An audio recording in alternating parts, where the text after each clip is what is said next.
এই যে দেখো আমাদের টুনি বুড়ি মানে দিদির নাতনি যখন বয়স ছিল 1 মাস তখন গিয়েছিলাম দেখতে। এরপরে কিন্তু আর যাওয়া হয়নি।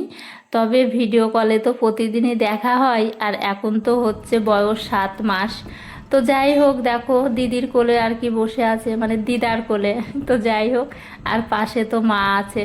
তাহলে যখন দুজন এত মানে ভালোবাসার মানুষ, তাহলে কিন্তু প্রত্যেকটা বাচ্চাই তো জানো নিষ্পাপ হয়। তবে মানে বাচ্চাদের কোথাও নিয়ে যাওয়ার সময় অনেক সাবধানে নিয়ে যাওয়া আর কি দরকার। তো যাই হোক, কোলে বসে আছে দেখো। আমি কিন্তু এটাও লক্ষ্য করেছি যে বাচ্চারা কিন্তু মানে ভিতর ভিতরে অনেকটা ভয়ও পায়। তো দেখো শাখাটা ধরে আছে কত মানে সাবধানে। তাহলে বুঝতে পারছো ওরও কিন্তু একটু হলেও হয়তো মানে ভাবতে পারছে যে কোথায় যাচ্ছি বা মানে কিসে যাচ্ছি, একটা অনুভূতি তো বাচ্চাদেরও হয়। তো যাই হোক, এই ভিডিওটা তো আমার খুবই ভালো লাগে, আমার যখনই ইচ্ছা হয় তখনই দেখি।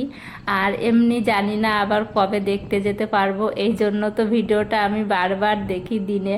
তো যাই হোক, মানে কি বলবো, অনেক ভালোবাসা রইলো ওর জন্য। আর আগামী দিনগুলো যেন খুব ভালো হয়, সুন্দর হয় ওর জন্য। তো যাই হোক, শরীরটা ভালো ছিল না, এই জন্য আর কি ডাক্তারখানায় নিয়ে যাচ্ছিল। তো তখনই আর কি এই ভিডিওটা করা। তো কেমন লাগলো জানিও।